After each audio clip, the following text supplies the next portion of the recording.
走到哪里？如果走往前方的，留下的是我的。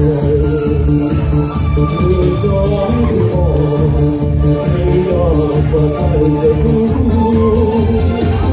你来往路上，绕开眼睛光里，他不高远，也还可走很久。我一路不大多，满是路上我梦。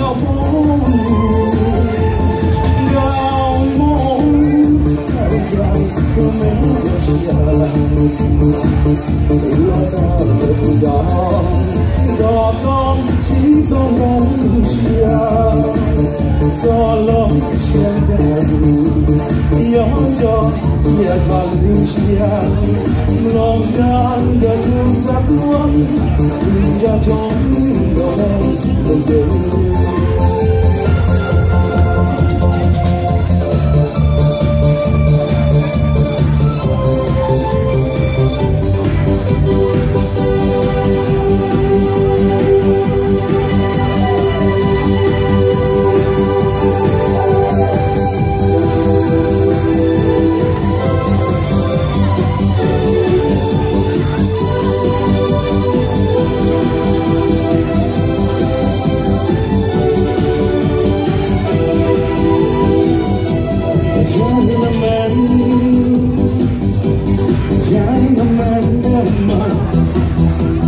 try to run where I just got.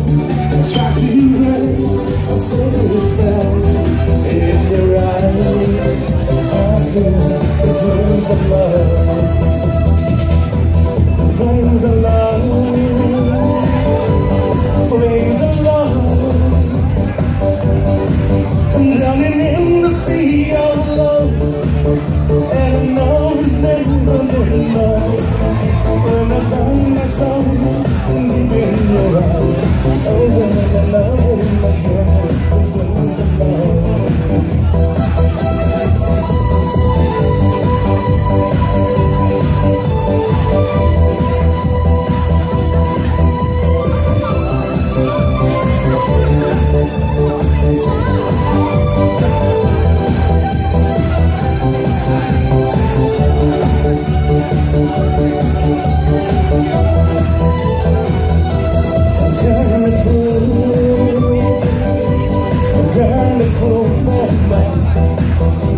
I look for the shadows in the sun, and the memories of days to come.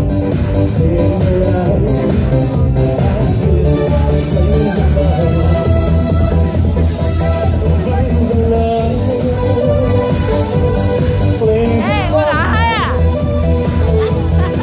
I'm running in the sea of love, and I know it's never enough. 哎，滚滚的那娃呀！